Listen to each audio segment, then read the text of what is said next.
तो आप एवरेस्ट से वापस आए एवलांच से बचते हुए, फिर आपने वहाँ रेस्क्यू मिशन किया नेपाल में, उसके बाद जब वापस इंडिया पहुँचे तो आपको पता लगा कि सीरियन कॉन्फ्लिक्ट एक वॉर जोन में कुछ ओपनिंग है और आपने बोला कि मेरे को यहाँ भेज दीजिए। सर मन भरा नहीं था। मन भरा नहीं था, कीड़ा अभी भी शांत नहीं हुआ। नहीं sir, actually during all these years you reading about major Laishram Jyotin, जिनको मतलब sadly we lost him in Kabul, Afghanistan. So वो कीड़ा था, मतलब I wanted to go to Afghanistan और लाइक गेट दैट एक्सपोजर। एक अपने ही मतलब आदर्श सर हैं, he was the last medical officer who did that mission. उस टाइम पे मतलब मैं वही मतलब आने के बाद उस सीनियरिटी में यूजुअली यूएन मिशंस की ओपनिंग रहती है for officers who done field. तो उस टाइम द ओनली ओपनिंग वहाँ पे तब Syrian conflict was on, and एक उंडॉफ मिशन है जो गोलन हाइट्स पे है। It is between Israel, Syria, Lebanon के बीच में वो एरिया है। काफ़ी मतलब इट कवर्स माउंट हरमन, जो वहाँ की बड़ी एक 2800 मीटर्स की एक पीक है। बहुत ज़्यादा हाई नहीं है, बट उस एरिया के लिए मेडिटेरियन सी, काफ़ी ठंड तो रहती है वहाँ पे भी, -30 डिग्रीज रहता है विंड चिल फैक्टर। -30 डिग्रीज? हाँ, वो हाइट उतनी नहीं है, बट एकदम इट्स ओपन एरिया, इसलिए it's open area. I show you the photos, it's the all the breeze from Mediterranean sea, plus it's the wind chill there is quite high, and lot of Nepali troops like they वहाँ पे रहते हैं। Then there is Irish troops, Indian troops हैं जो logistic support provide करते हैं। And उसमें तब हमारे फोर्स कमांडर भी एक इंडियन थे sir, major general Jaishankar Menon. So was the head of the mission and force commander of UNDOF. It's a UN disengagement observer force between Israel and Syria. So I was just lucky. I came down and then I got deployed again there. And वहाँ के challenges एकदम ही, it was first exposure with the UN and as a senior medical officer वहाँ जैसे हम RMO यहाँ बोलते हैं, वहाँ पे I was SMO and handling वहाँ पे गोलन हाइट्स के कैजुअलिटी इवैक्यूएशन से इंडियन ट्रूप्स की वहाँ पे जो हेल्थ है। And thanks to Menon sir, he also gave me exposure to go serve in the Syrian area AOR। And position 80 एक जगह है, काफ़ी मतलब it is surrounded, there lot of rebel groups, there government के एजेंसीज, IDF है एक तरफ, Israeli defence forces उस तरफ, there is Syrian army, then there is Free Syrian Army, then Al-Nusra Front। If you can just थोड़ा सा, अगर आप बहुत ज़्यादा हम इस डिटेल में नहीं घुसना चाहते हैं, बट थोड़ा सा अगर मोटा मोटा आप अगर ओवरव्यू देना चाहें उस कॉन्फ्लिक्ट का सर। जो आपने किया तो आपने क्या एक्सपीरियंस किया, क्या दिखा आपको वहाँ पे? तो वहाँ पे सर उस समय अरब स्प्रिंग जो है सर, फैलते फैलते अपना सीरिया में भी था कॉन्फ्लिक्ट, एंड जो लोकल गवर्नमेंट हैं उनके अगेंस्ट काफ़ी रेजिस्टेंस था। सीरियन आर्मी में ही काफ़ी मतलब एक फ्री सीरियन आर्मी, एक अलग से ट्रूप्स थे जो कि गवर्नमेंट को अपोज कर रहे थे, प्लस डिफरेंट स्टेक होल्डर्स जो ISIS है इराक से आते हुए यहाँ, मतलब उनके भी अपने सिस्टर ग्रुप्स, अल-नुसरा फ्रंट, ये सब वहाँ पे इकट्ठे हो रखे थे। तो उस टाइम पे it was very conflicted that whole AOR। And ये जो UN का प्रेजेंस है ये यहाँ पे काफ़ी पुराना है। हाउएवर जो सीरियन कॉन्फ्लिक्ट थी उस बिकॉज ऑफ दैट जो भी UN के पोस्ट उस तरफ थे, दमास्कस में, अलेपो में, they all had to be evacuated. तो जो मेनन सर का फोकस था was to get the UN mission के all the post back, set up the mission, have a sense of disengagement, some amount of peace in that AOR। वहाँ पे लड़ाई किसके बीच में चल रही थी सर? जो सीरियन कॉन्फ्लिक्ट है it was totally internal, multiple stake holders, सबके अपने अपने एजेंडे और अपने अपना मतलब conflict. There was a conflict between the government itself, like जो असाद की गवर्नमेंट है, एंड देन जो फ्री सीरियन आर्मी है, basically the ones who are opposing the government, plus बाहर के भी एजेंसीज उनको सपोर्ट कर रहे थे, उनके अपने अपने स्टेक्स थे, वो अपने अपने सपोर्ट कर रहे थे। जो UN का रोल था वो मेनली था कि इजराइल और सीरिया के बीच में वो गोलन हाइट्स का जो एरिया है उसमें there is a disengagement, peace रहे। तो उसमें we had post on the Syrian side, जिसमें कभी कभी हमें भी भेजा जाता था, एंड वहाँ पे हम I used to provide medical cover to the Fijian troops, Irish troops, to the Indian troops who are station there. ये सब यूनाइटेड नेशंस के अंदर जो आते थे, UN के, जो UN डिसएंगेजमेंट ऑब्जर्वर फोर्स है उसके जो हिस्सा थे। तो उसमें नेपाल के जो ट्रूप्स हैं वहाँ माउंट हरमन को होल्ड कर रहे हैं।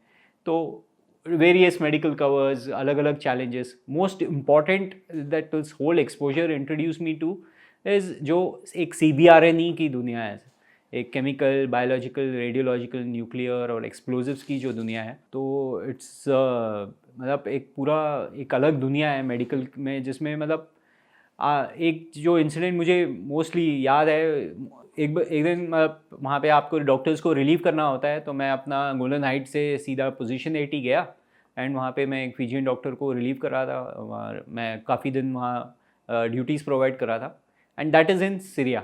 It's Al Isha Al Rafiq गाँव हैं जो कि surrounded by different rebel groups, different armies.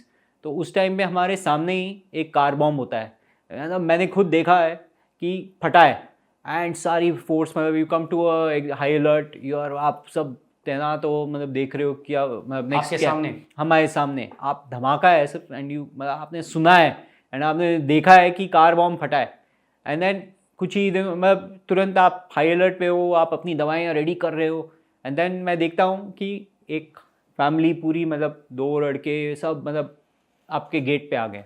वहाँ पे क्या है, सिर्फ गेट का सिस्टम है, तुरंत आपका हॉस्पिटल का एक्सेस ऐसे ओपन नहीं है। तो first you have to ensure कि सेफ्टी है नहीं है, सीन सेफ्टी, तो scene safety is ensured and उसके बाद आपके पास वो मरीज़ आ रहे हैं एंड दे आर मिक्सड, सब बर्न्स हैं, बट देन वो एक बर्न्स की तरह आप रिस्पॉन्ड कर रहे हो, आप दवाइयाँ दे रहे हो, उसको ट्रीट कर रहे हो, उस हिसाब से रिस्पॉन्ड नहीं हो रहे। क्यों? वहाँ वो ऐसे घर में बनाए हुए बॉम्ब्स हैं, आपको पता नहीं उसमें क्या डाला है, क्लोरीन डाला है, ब्रोमाइड डाला है, जो भी मिल गया, फर्टिलाइज़र, कुछ भी, तो आपकी जो इंजरी पैटर्न है बिल्कुल चेंज हो जाता है। आपको उसको एंटीडोट भी देनी है उस केमिकल के ट्रीटमेंट के लिए। ओ वहाँ पे लोकल आईडीज वगैरह जो हैं वो उसमें भी केमिकल हाँ जी यूज हो रहे हैं सर, इट्स अ मिक्स। हाँ मतलब जो मिल गया आपने, वो शार्पनर्स, आपने नेल, सब कुछ जोड़ जाड़ के अपने घर पे एक बॉम्ब बना दिया एंड उसको आपने मतलब कभी थैली पे, स्कूटर पे चलते हुए कहीं जाके फोड़ दिया, कभी कार में रखा फोड़ दिया। तो ऐसे मेरे पास जब वो पेशेंट्स आए उस दिन, मैं उनको ट्रीट कर रहा हूँ, बर्न्स का ट्रीटमेंट। अब इवैक्यूएशन, अब आप उनको कहाँ इवैक्यूएट करोगे? गवर्नमेंट के हॉस्पिटल भेजोगे, आप रेबल के हॉस्पिटल भेजोगे, आप वापस इजरायली साइड में भेजोगे, आप कहाँ भेजोगे? कोई एनजीओ के हॉस्पिटल में भेजोगे? तो आपको बहुत सारा पहले कोऑर्डिनेशन करना है।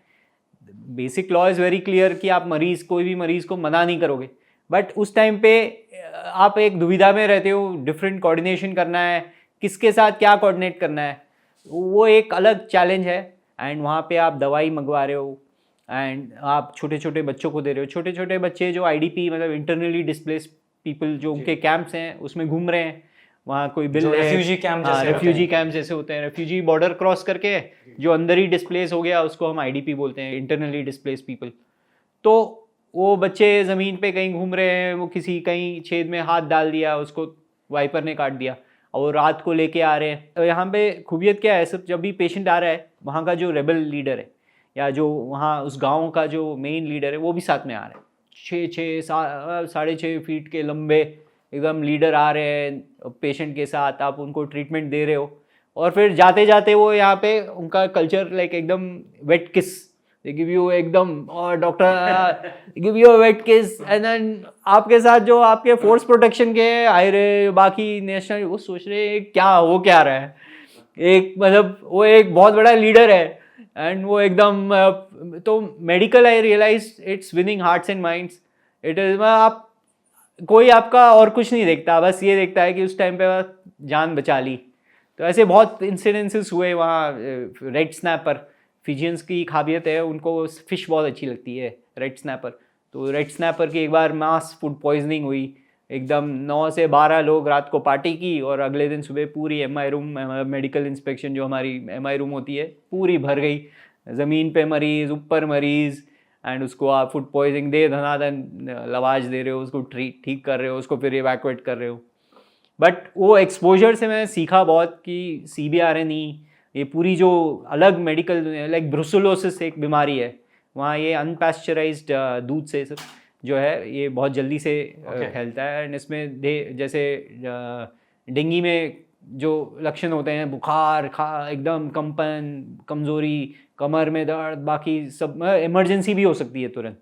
तो इसके धनाधन पेशेंट्स अचानक अब उस टाइम पे आपको पता है, आपको you have to do outbreak investigation, आप बाहर जाके सोच रहे हो कि कहाँ से सोर्स होगा, पॉइंट सोर्स है या फैल रहा है, फिर उसको आप, ये सब बायोसेफ्टी की बीमारियाँ हैं, इसके लिए आपको स्पेशलाइज लैब्स चाहिए, जैसे कोविड था। जी जी तो वैसे ही तब I was expose to this, and then उसी like same I try to develop more knowledge base, do courses in Israel, visit various hospitals, try to learn more on mass casualty planning. तो एक अलग किस्म का exposure था and इसमें सीखा बहुत कुछ। एंड सेम हमारे ट्रूप्स जो हैं, लाइक आपकी जो लॉजिस्टिक बटालियन है 33 मीडियम आर्टिलरी की रेजिमेंट है, and then you have army services corps, then you have ordnance, you have EME, you have engineers, तो सब मिलके they are serving with you and they are all अपने अपने core के, मतलब they are चुने हुए officers, men, they are there and you're trying to get as much as you can, learn from them, and it's very challenging to set up the whole mission again back in Syria. And एक जो Indian force commander हैं, he is pushing our troops, he knows कि engineers चाहिए शुरू में आपको setup करने के लिए, बिजली के लिए, पानी के लिए, वाटर, सैनिटेशन, हाइजीन, प्लस आप अलग अलग एलिमेंट्स को पुश कर रहे हो कि तुम जाओ, तुम ये करो। एंड अभी अभी वहाँ पे मतलब सब सराउंडेड है, रेबल ग्रुप्स हैं, मतलब सिक्योरिटी भी इंश्योर करनी है, but it was amazing, very satisfying कि मतलब आप वो सब कुछ कर पाए। एंड उस साल मतलब कोई हमारी कोई कैजुअलिटी नहीं हुई और हम मतलब सेफली वापस भी आ गए एंड काफ़ी कुछ सीख के आए।